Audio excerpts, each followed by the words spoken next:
we turn to a different Notre Dame topic, and that is the cat fight.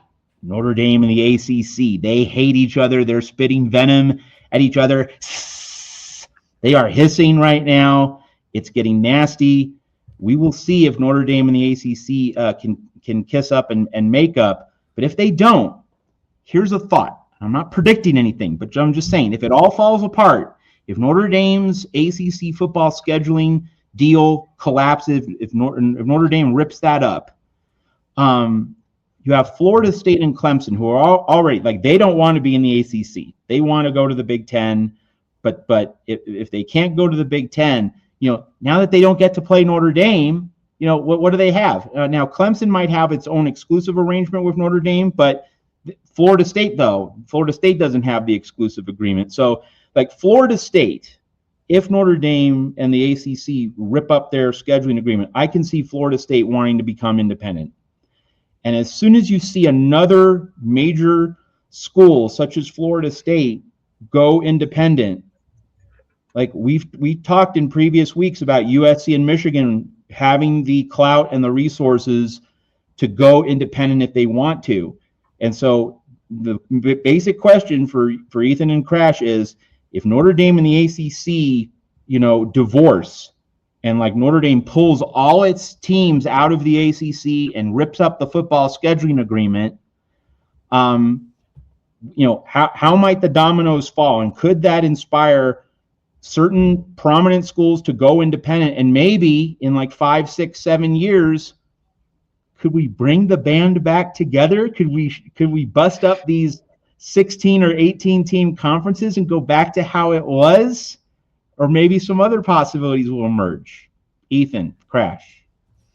Oh, man, I'm so excited to talk about Notre Dame today because it's just been such a mess, Matt. And Crash, it's been so like, their true colors are really showing, and it's been glorious to watch. I mean, you have to be a real soft operation to do the things that Notre Dame's been doing in the aftermath of them getting snubbed from the college football playoff. Like throwing a hissy fit and not playing in a bowl game, like, getting mad at a conference for promoting its own team over you. Like, you're not in a conference. Like, what are you talking about? You're expecting you want all the benefits of being affiliated with the ACC, but you're not willing to throw in throw in your just operation with them. Like I don't understand the delusion there. And man, like the things that have come out too about how like next year there's a clause where if they're ranked in the top 12, they automatically make the playoff. And like, it's just and their schedule next year. It just sickens me. Like, it's without USC in there, who do they even play? They play like Miami and Wisconsin and like just a whole bunch of Bryce, a whole bunch of just randos. So like, I don't know. I don't really want to see a future where we have a bunch of Notre Dames, because Notre Dame is kind of being exposed for what they are right now, which is, a school that's really trying to game the system and make it to where, they just get to kind of cakewalk their way into the college football playoff. And if they don't get their way, they're going to throw a whole big fit about it. Like, we should compare Notre Dame to Vanderbilt, actually, because, Vanderbilt's another team that's been very outspoken that they believe that they should have gotten a shot at making the playoff at 10-2, and didn't. But Vanderbilt's rhetoric is just so much better. Like, they're like, hey, like, this past weekend during conference championship weekend, they were like, we will play anybody. We will pack our bags, like anybody who wants to play us in an extra game so that we can like make our case further to the college football playoff committee, like set, whatever location, whatever time this weekend, and we'll go out and play that game. And then, after they ultimately didn't happen and they ultimately didn't make the playoff, they've said, we're all really sad about it, but we still recognize that we failed. Like, there were 2 games that we needed to win that we didn't win. And if we win one of those 2, we're in the playoff, and we didn't do that. So it's really on us. So I think that, there are a lot of potential dominoes, obviously, that could fall if this whole thing blows up. But I don't think, I don't know. I don't think that other schools should be looking at the way that Notre Dame is handling itself right now and going, "Yeah, we want to be like that." Like, really, like, it's completely changed the way I look at the USC Notre Dame rivalry beef, because before Notre Dame was doing such a good job of PR work where it was like, "Well, we want to play anybody. Like, we're the national champions runner up, so we'll play anybody we want." And it's USC's fault. USC's the one who's trying to switch around the schedule on us. We'll play them anywhere, anytime. It's like there's no way that's actually the case. There, like Notre Dame is definitely like now the way I see it is Notre Dame is definitely like being difficult on purpose, because if they lose USC, like it's just an easier cakewalk to the top 12 in the playoff. Like I don't know. So um, I I think that this whole situation is a mess for Notre Dame, and I don't think that, like I said, I don't think that other schools should be looking at this and being like, "Yes, that should be us." I hope that knowing Notre Dame, there probably won't be any real consequences for them, but I hope that the college football world kind of evens out and people start to get a little disillusioned with Notre Dame and this special situation they created for themselves. All right, before I turn it over to Crash, Ethan, that's your next Trojans Wire think piece. That Notre Dame was saying, well, we'll play USC anytime, anywhere, anyhow. And now it's, we're going to take our ball and go home. So that's your next think piece for Trojans Wire. Okay, Crash, floor is yours.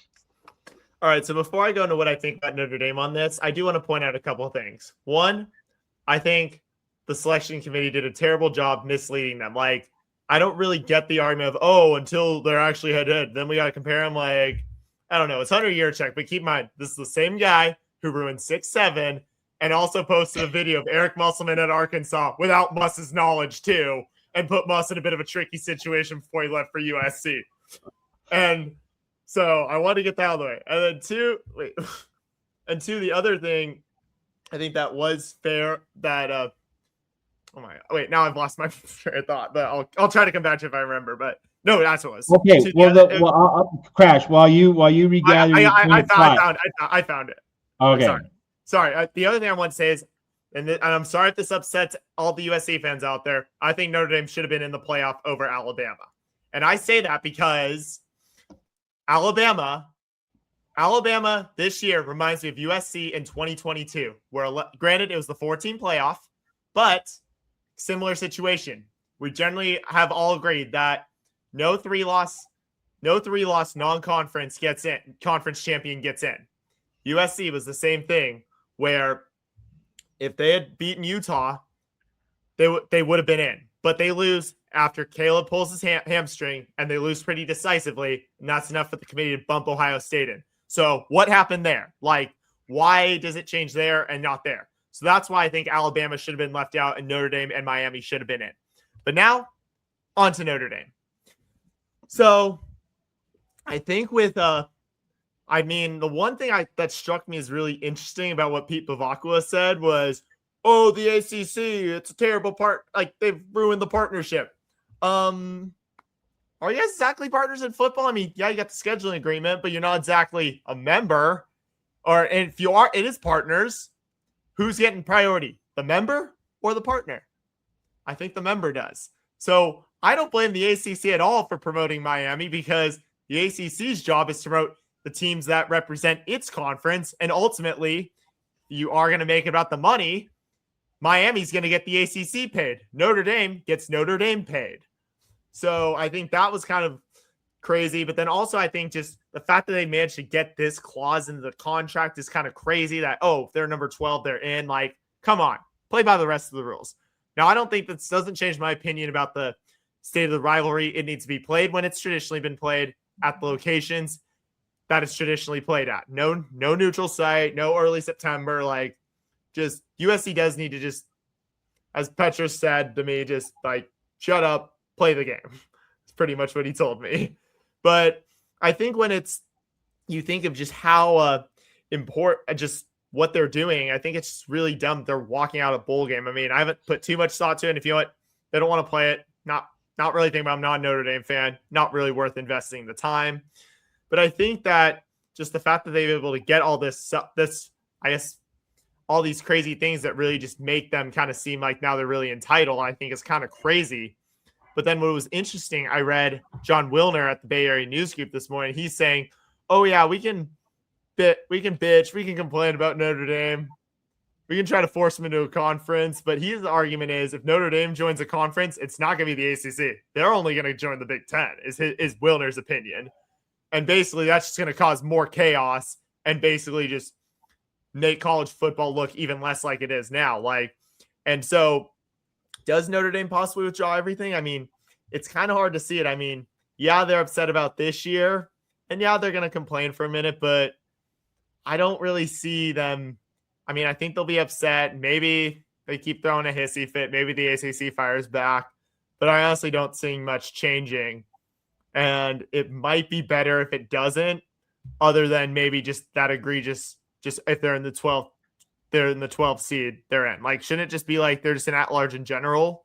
Or they can join a conference, but I don't think they will, because I think this way they've set themselves up as an independent is very beneficial. And just because they're upset now, it's like they'll figure it out. I think, and if USC does play, it's not like teams aren't going to want to play Notre Dame. It is Notre Dame after all. I think the question is, will Notre Dame be able to face the music of having to play tougher opponents? So I think it's really interesting, but we'll see kind of how it all goes. But I think Notre Dame will find a way to craft a smart schedule. I mean, they've done it for years, and I'm sure teams would want to play that. Good teams would want to play them too if they got room in the schedule. So we'll see what happens, but I really don't think much is actually going to come of this.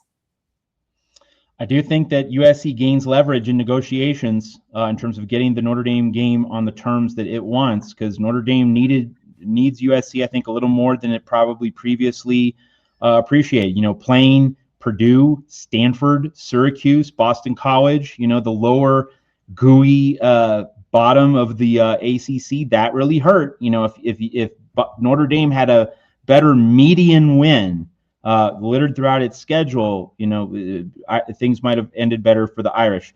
I would not be shocked. I'm not predicting it's going to happen, but I would not be shocked if Notre Dame moves all its non-football sports to the Big Ten, because that's not an ESPN-owned conference. That's not an ESPN partner conference. I could definitely see that happening. It'll be really interesting to see how that plays out.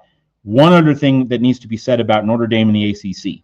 Miami got in, and that was the debate that we had, and that ran into the ground. But here's the thing, and this is what I talked about with Mark Rogers on the Monday night national show at the Voice of College Football. Again, it was a 4-hour show, so if you want college football talk, you can just go to that one. You can pretty much get everything on the national scene in the sport. But one of the things that Mark and I talked about was, the ACC had its conference champion in the discussion, and the college football playoff had the policy of the 5 highest ranked conference champions get the automatic bid. So James Madison got that bid because 5 lost Duke was not one of the 5 highest ranked conference champions.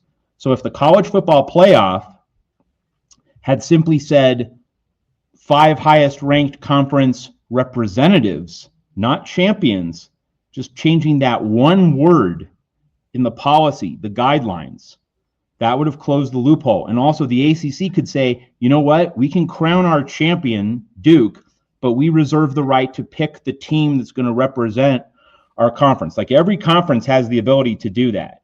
You can establish ground rules. The ACC could have had a ground rule saying if you lose more than 3 games, you're not eligible for the college football playoff. So this is the point I'm getting to. Miami got in, but Notre Dame's beef should not be with Miami. It's with James. It's with the ACC's tiebreaker system and the ACC creating its representative through the championship game, instead of saying we reserve the right to have our best team represent us in the playoff. That's how James Madison got in. James Madison took the spot that Notre Dame ordinarily would have had. 2 group of 5 teams got in. It's the Notre Dame's beef should not be with Miami and over that debate. It's with James Madison getting in, and it's because the ACC didn't create ground rules. But that's not the conversation you're seeing on a national level. But I make the insights that you're not going to get anywhere else here at the Voice of College